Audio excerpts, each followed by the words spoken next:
ورجعنا مع حضراتكم. هنبتدي دلوقتي لقاء الهوا. بس الاول طبعا بنقول احنا لو نقدر نستضيفكم كلكم، كل الستات المصريات لو يساع يعني كنا استضفناكم كلكم، لكن احنا دايما بنحاول نلقي الضوء على النماذج الجميله الموجوده معانا، وبنتكلم عن المراه في يوم المراه وعيد المراه وعيد الام، ويعني تحيه كل فقره هنقول تحيه لكل امراه مصريه. كل سنه وانتم بالف خير. ويمكن زي ما بتقولي غدا، وبنأكد دايما ان اختيار يوم 16 مارس مش من فراغ، هو نتيجه محصله تاريخ مشرف للمراه المصريه، ان هي في اليوم ده في سنه 1919 كانت جنبا الى جنب مع الرجل المصري، ما همهاش رصاص، ما همهاش معتدي، ما همهاش محتل، لكن كانت بتثبت باستمرار ان المراه المصريه قدها وقدود. وعشان كده احنا معانا النهارده نماذج مصريه هايله. انا شخصيا على المستوى الشخصي سعيد بوجودهم معانا. الكاتبه الاستاذه هاله برعي، اهلا بحضرتك استاذه هاله، منورانا. وتسمح لي اقول صديقتي الاستاذه اميره مجاهد، مسؤول ومدير الصالون الثقافي بدار الاوبرا ومدير قصر ثقافه الشاب سابقا. اهلا بك استاذه اميره، اخبارك؟ ربنا يخليك. هاله واميره مشرفينا ومنورينا. هاله خليني اقدم لك التعريف. يعني الكاتبه هاله برعي عندها كتابات كثيره ودور كبير في القاء الضوء على هموم ومشكلات المراه والمجتمع، وعندها بعض الدعوات لحل هذه المشكلات. اهلا بك اميره، منورانا ومشرفانا. اميره مجاهد مدير الصالون الثقافي بدار الاوبرا ومدير قصر ثقافه الشابي سابقا، وهنتكلم كده يعني من القلب كده عن المراه المصريه وبعض المشكلات اللي طرحتوها وعالجتوها ازاي، ودور الثقافه، وهل هي بتهتم فعلا بالثقافه ولا ما بتهتمش، واحنا بنقدم لها ايه. كل ده هنتكلم فيه من خلال لقاء. نبتدي معاكي هاله، انت كاتبه حاجه الاول حابه تبتدي بيها، ممكن نبتدي بيها؟ اكيد. هي كاتبه هم لابني ولبنتي ولكل الولاد، ممكن نعتبرها رساله من كل ام، انجاز التعبير يعني لكل الولاد. ده كلام حضرتك يا فندم؟ ده كلام طبعا، انا مش شاعره زي حضرتك. لا ربنا يخليك. بس هو زي ما غدا بتقول، على فكره غدا احنا اصحاب من زمان قد ايه؟ احنا اسمنا عشان كده قلت اميره صديقتي. وصديقتي انا كمان على بعض الاثنين تابعي عشان بقول لولادي في كل مكان، في القلب مكان، راقب نبضات قلب اي انثى على وجه الارض، ستجدوها تضعف، تبكي، تنهار امام عشقها الاكبر. ذلك الحب الذي يزداد توهجا بمرور الايام. اسالها لماذا كل هذا الحب؟ لماذا كل هذا العطاء؟ لن تجد لديها اجابه شافيه. هي ليست ضعيفه كما يراها البعض، هي ليست قويه كما يراها البعض، هي دائما وابدا تدور في فلك نفسها، في فلكك انت.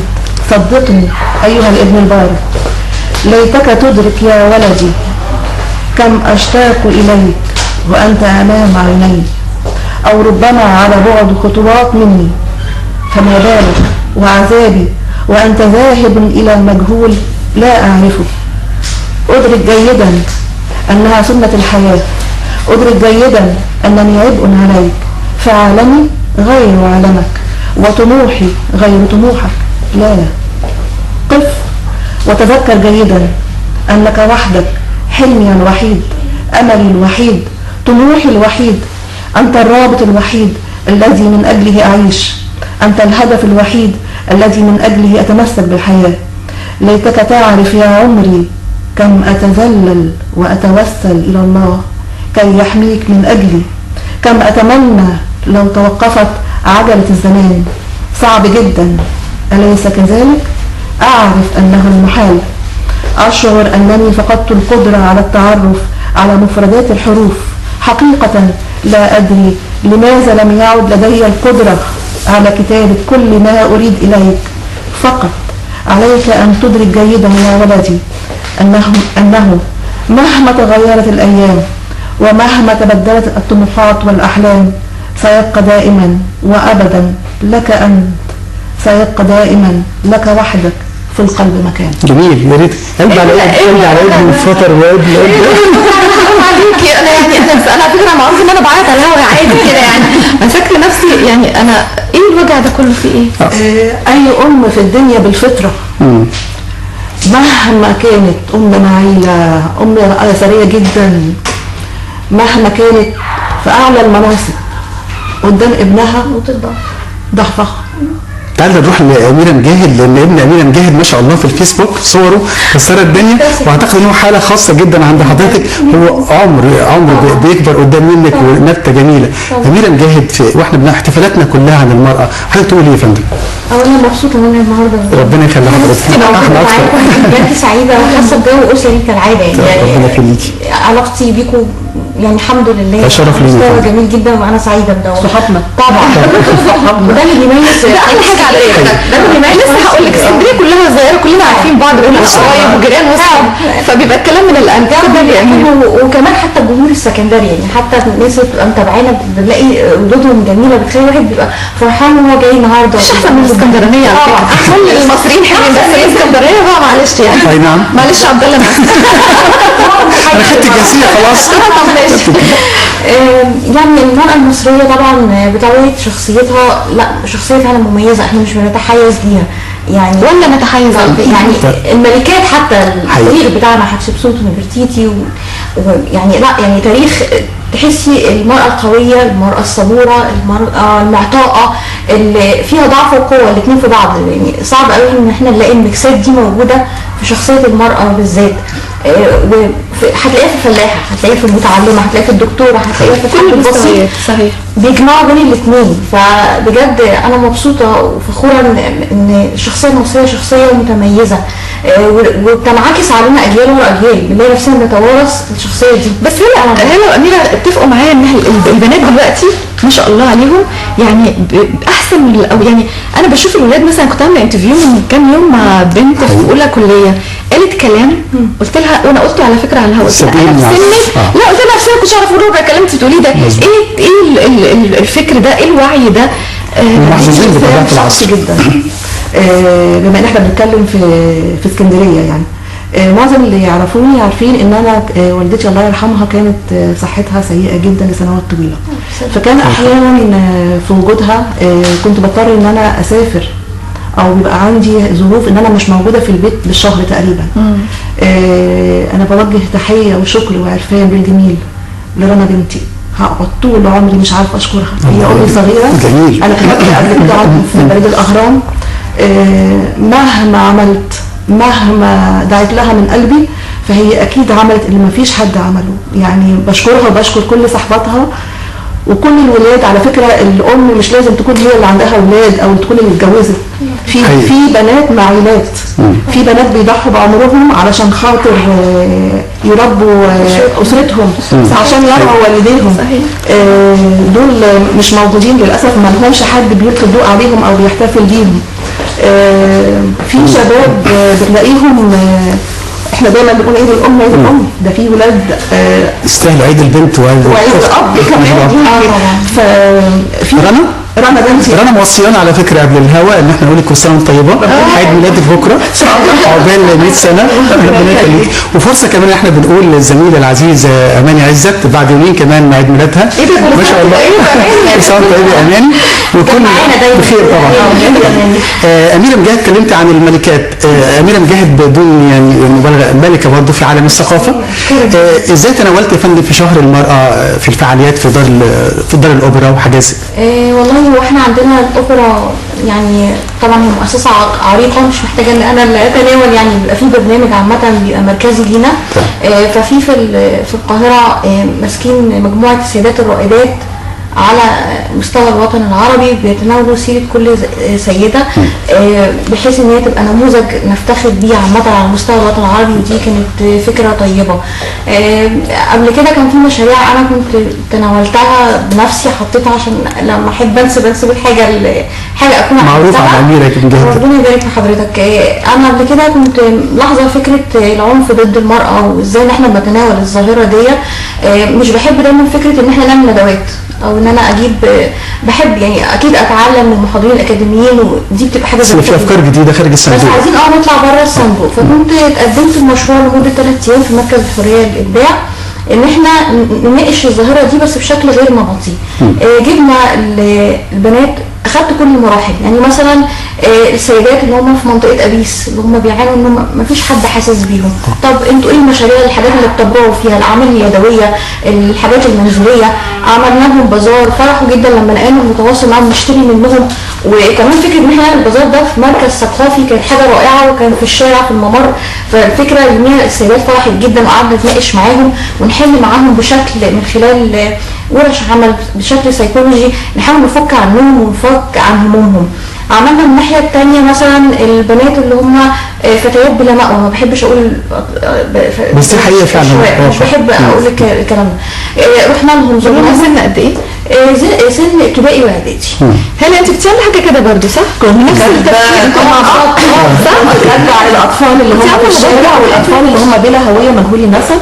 انا فعلا في الدكتور محمد ابراهيم حامد ده اصلا من الزقازيق وهو بيشتغل في الاوقاف في القاهره، كان قال لي من فتره كنت تعرضت لظروف يعني مش لذيذه، فقال لي جنبك دار مسنين، فسبحان الله ان الشيخ ده كان ابنه متوفي بقى يعني مفيش كام يوم 5 ايام، يعني ابنه كان عنده 5 سنين، وقال لي روحي زوري دار الايتام. فعلا رحت، فوجئت ان احنا مهما كانت مشاكلنا ومهما كانت الحاجات اللي وجعانا قوي، مش زي الواحد لما يكبر ما عندوش عيله، ما عندوش اب وام، حاجه توجع قوي. فلقيت ان احنا محتاجين كلنا ان احنا نبقى نقف معاهم، مش يعني نعمل حمله وقايه، انك تنقذي بنت من الانحراف وتنقذي طفل من لقب لقيط، وفي الشاب مش هتجوزيه لما يكبر، مش هتدخليه بيتك ولا هتجوزيه بنتك ولا حاجه. فاظن ده هيبقى حاجه يا ريت كلنا كمجتمع. انا يمكن عايزه اخد من حضرتك الحل فكره كمان احنا ازاي نتعامل معاهم بشكل من غير ما انا اقول يا عيني او يا حرام، يعني احنا معانا. يعني انا مثلا رحت شفت ايه اهم حاجه، لقيتهم بيرسموا، وبعدين مش شرط ان انا اروح لمؤسسه ويكون عندها ولادها. فوجئت ان في اطفال او فتيات حبايب قلبي بيبقوا في الشارع، بس المؤسسه ما عملت معاهم دي، طب تعالوا زورونا اقعدوا معانا، لو انتم مش عايزين تيجوا تقعدوا معانا طب تعالوا زيارات. كلهم جمعوا لنا المجموعه دي في الزيارات، لقيت اللي بيرسم، اللي بيعمل اكسسوارز، اللي بيعمل حاجات. قلت لهم طب ايه رايكم نعمل لكم معرض؟ هنعمل لكم معرض وهنعزم قيادات فنيه ويفتتحوا المعرض. البنات ذهلوا طبعا، لا بس احنا في مكاننا. قلت طب هاجيلكم كل يوم، وجبت زمايلي مجموعه من الفنانين وعملنا خلصنا شغلهم وعرضناه في المعرض. في الاول كان في عندهم رهبه فكره ان انا ابقى في وسط الناس، طب احنا هنقول لهم احنا مين؟ لا، قررنا ان احنا ندمجهم، احنا مجموعه من الشباب طلعوا حسوا بكم ثقه بالنفس غير عاديه، ان هو فكره ان انا صغيره في السن بس يتعمل لي معرض لاختي ايه وبقوا يتصوروا جنبها، فالناس مين حضرتك. يعني احنا لو عملنا يعني توعيه للبنات، مفيش حاجه اسمها علاقات غير شرعيه. اي حاجه لازم تكون بعلم الوالدين، برباط موثق بيدفع الثمن علشان يعني منظر يعني انا كنت منزله من يومين صوره لطفل مرمي في الشارع بالحبل السوري ما اتربطش، حاجه بشعه، يعني حاجه يعني ليه توصلي نفسك يعني حاجه زي كده، يعني لكل اب وام. واللي انتوا بتعملوه دلوقتي ده احنا بنحاول نعمل توعيه، كل اب وام ارجوكم وفروا الوقت لاولادكم، ارجوك مهما كانت الظروف، لو اتكلمنا عن الفقر، لو اتكلمنا عن الغنى، في كل الظروف مهما كانت الشغل، مهما كان اي حاجه، من فضلك بنتك اغلى حاجه في حياتك، ابنك اغلى حاجه في حياتك، عمرك ما تعرضهمش للحاجات دي يا جماعه، ما تعرضهمش للحاجات دي، الحاجات دي قصه يعني حرام. يعني انا كنت بتكلم مع طبيبه نساء امبارح، فبتقول لي انا جات لي بعمل سونار لشابه ومامتها بتقول لي مش عارفه فيها ايه، بنت حامل في 4 شهور وامها وقعت ماتت بالخبر طبعا، كل القبضه تفاجئ بكده طبعا، مش تعرف. وبعدين في الغالب بيرموهم، يعني للاسف مش بتخلص. احنا عايزين نقلل، انا عارفه ان احنا مش هنوقف ده، يعني عمر الحرام وعمر الاخطاء موجود في كل زمان، بس ما تبقاش ظاهره، نحجب منه او توعيه ليه. صحيح، وده مش هيجي الا غير من خلال دور الميديا زي حضراتكم، استاذه مبدعه، واحنا ودوركم كمان يا اميره طبعا. كلنا لازم نتكاتف في ننزل ندور عليهم، مش هم اللي يدوروا علينا، احنا اللي ننزل نخاطبهم مره واثنين، لانهم مش هيستجيبوا من اول مره، مش هيستجيبوا. احنا رمضان قرب، هتلاقي يقولوا ايه، نحضر شنطه رمضان، نحضروا قيام الليل، البنات تتحجب، اكن الحجاب ده دليل العفه والشرف يعني. طب يا جماعه، طب لا، وفر لي وقت في رمضان نعمل اعلان علشان خاطر نقول للبنات اياكي وعلاقات الخطا. مظبوط. ما تصدقيش كان انيس منصور زمان يقول تاتي المراه من اذنيها. مش اللي يقول لك بحبك يبقى ده ملك. مظبوط صح. اللي يملكني ابويا واللي هيسلمني او عيلتي، واسم عيلتي احافظ عليه جدا سمعه يعني لا تعوض ولا تقدر بالثمن. وبعدين يبقى كده في جواز.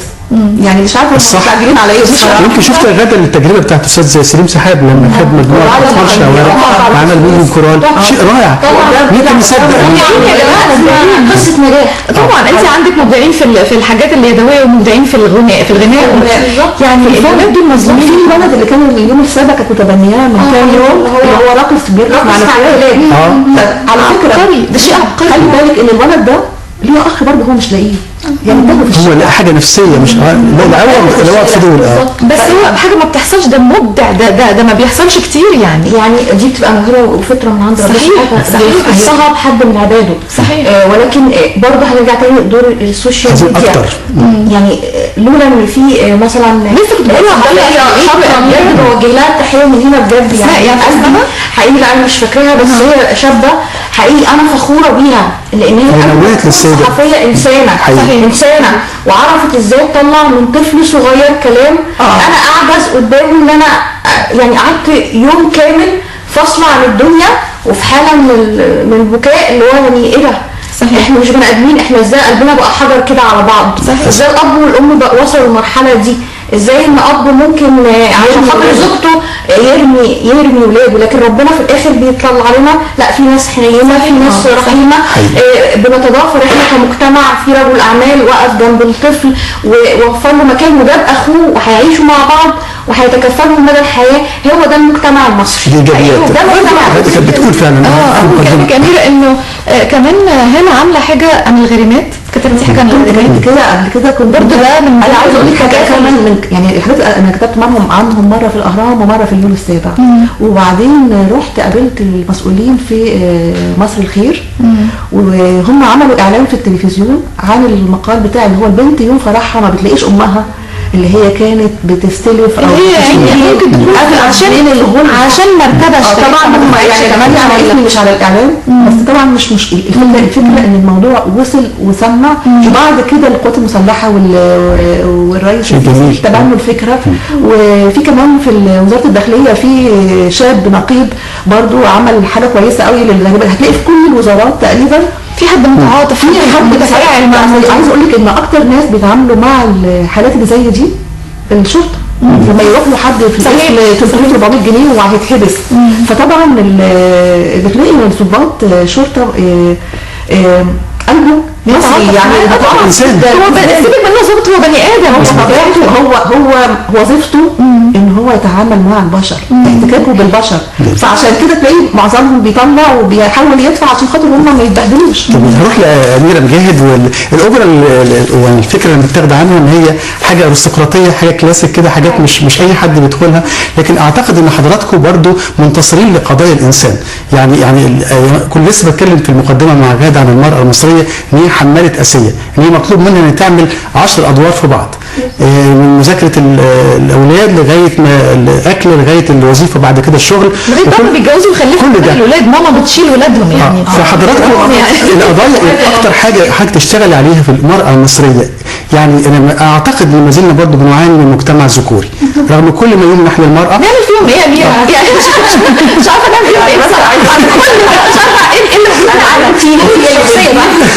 اللي بنتي هي اللي بتجيب لاخوها كل حاجه ومش عاجبه كمان يعني. لا رنا دي حاجه مختلفه. استاذه اميره احنا يعني زي ما حضرتك بتقول طبعا انا عايزه اقول برضه لا يفتى ملك في المدينه. انا جايه على مؤسسه عريقه جدا اشرف ان انا انتمي ليها لان انا قبل كده بقالي 13 سنه بشتغل في اصول الثقافه. تمام. لسه الندب بقاله كام شهر وسط غير بس هو في النهايه بالظبط. ولكن المؤسسه دي بيرقصها فنانه عظيمه جدا بوجه لها التحيه النهارده في يوم المراه المصريه دكتوره ايناس عبد الدايم. فنانه ما شاء الله وانسانه عالميه. انا بشرف ان انا بشتغل تحت قيادتها وتحت باشمهندسه نيره.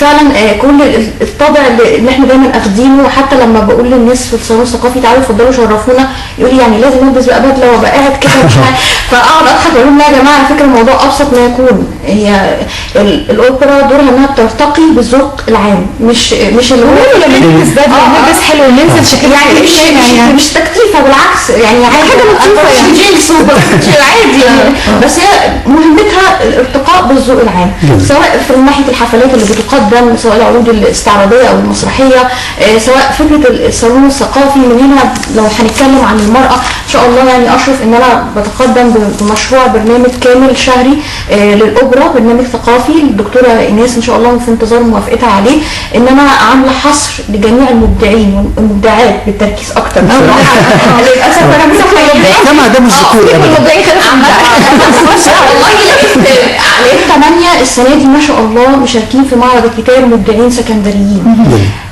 5 منهم بنات و3 صبيان. مش مجتمع ذكوري كده مظبوط على فكره. بص انا بس عايزه اقول لكم حاجه، ان احنا فاضل معانا دقيقتين في اللقاء، يعني فعايزه كلمه ختام من هنا وبين كلمه ختام الامير. لكل ام شهيد ضابط شرطه او جيش، انا بشكرك جدا جدا جدا. انت عملتي اللي احنا كلنا مش عارفين نعمله. ربنا يا رب يا رب تنالي شرف ام الشهيد عن جداره، وكتر الف خيرك، ويا رب ابنك دايما رافع راسك وراسنا كلنا ومحافظ على بلدنا. كتر الف خيرك. انا هقول شيء، انا مبسوطه جدا ان احنا النهارده بنحتفل بيوم المراه المصريه، وبقول للست ان انت لازم تفتخري بنفسك. كفايه ان انت نص الدنيا، اكتر من نص، اكتر من نص.